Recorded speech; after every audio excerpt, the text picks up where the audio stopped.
Well, graduates, the only thing that stands between you and your diploma is me. So I will make this brief in solidarity with you, and since the bishop has one on, I too have a green dot.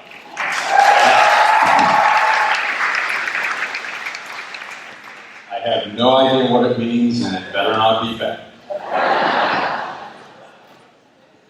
So I just want to congratulate you on an awesome job. I wanted to share a few statistics, make just a couple points, and then we'll be on to the diplomas. Listen, folks, to these statistics.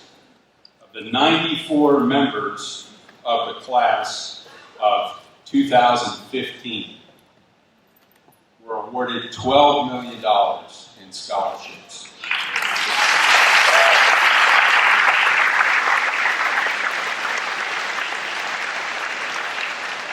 %93 of the class is going to college on some type of scholarship. It's 87 members. 83 members of the class, so 88%, received the South Carolina State Scholarship Award. 18 Palmetto Fellows, maybe still a few more to come of those.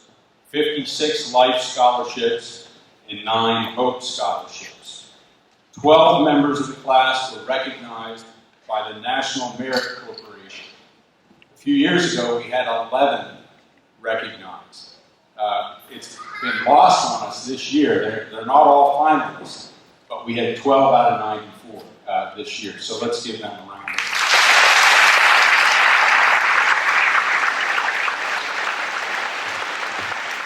9 members of the class have decided that they're going to continue to play athletics in college, and 1 member of the class, we're proud to say, is going to the diocesan seminary. So congratulate all the members of the class.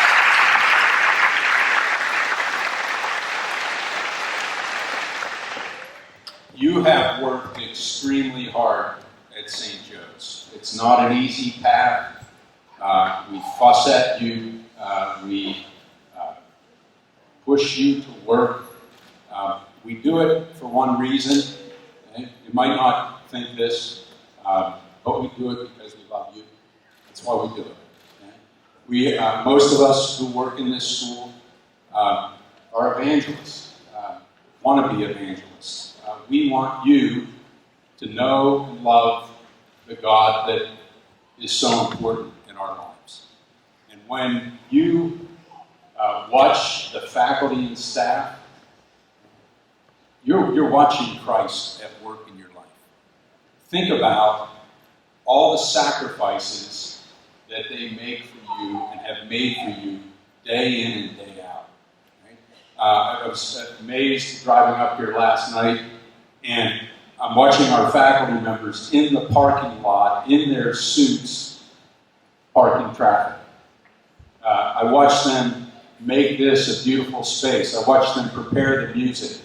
I watch everything that they do, day in and day out. They do it for one reason. They certainly haven't chosen this career for a paycheck, although we give them one, a small one. They've chosen this because they want to pass on to you what they love.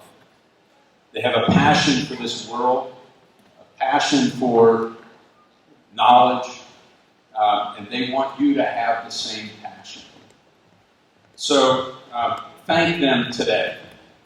Hug them today. They're some of the best men and women that you will ever encounter in your life. And most of all, I want to encourage you to imitate them through a life of service and through a life of love. It was mentioned earlier in one of the speeches about happiness. Where does it come from? How do we get it? Right? This is the great challenge of life. We expect it, we desire it, we want it. One of the reasons you want to graduate and be free is because you want to be happy not wearing a uniform anymore. You want to be happy, not being told what to do and where to go. Okay?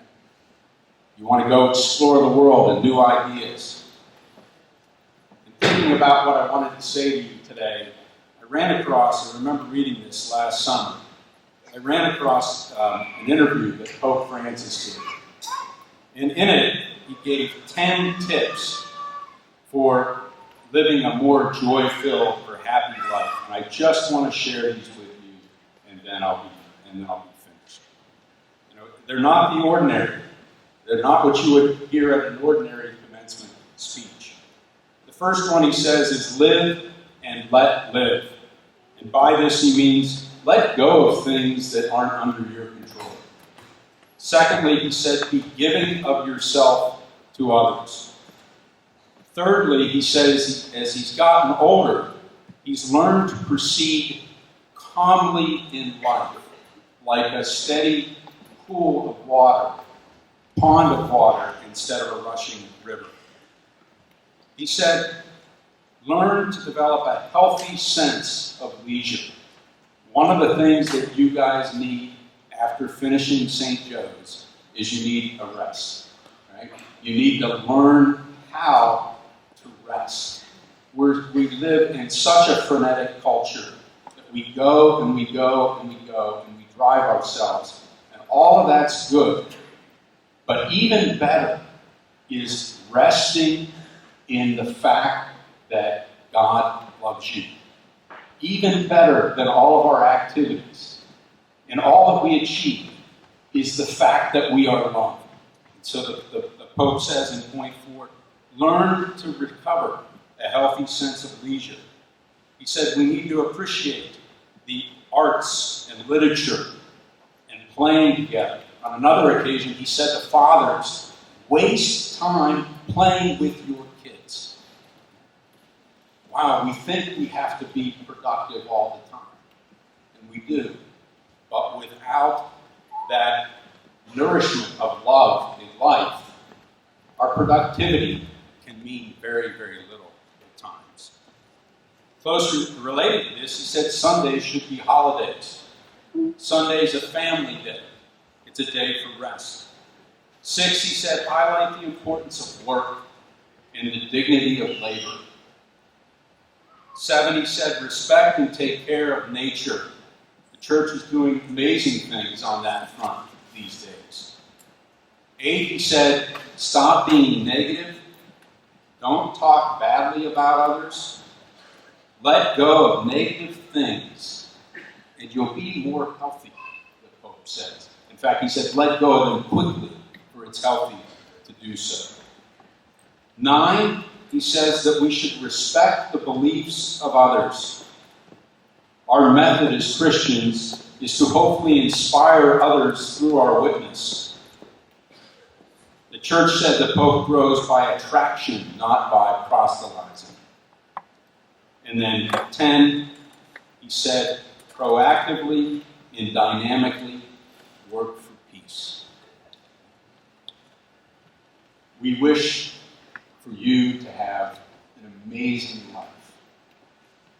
And I think the older I get, the more I realize that has more to do with who you love and who loves you than what you accomplish.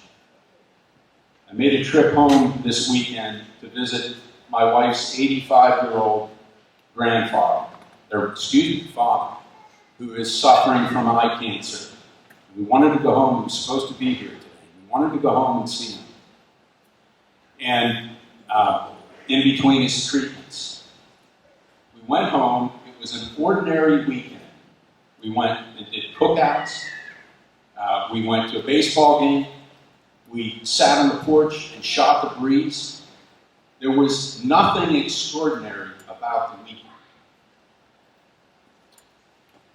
On the way home, I realized how happy I was. I just could not get over why am I so happy when usually I'm driven. I've got to do something. I've got to move. I've got to accomplish something great. And I realized I'm happy because I was in the presence of people who love me.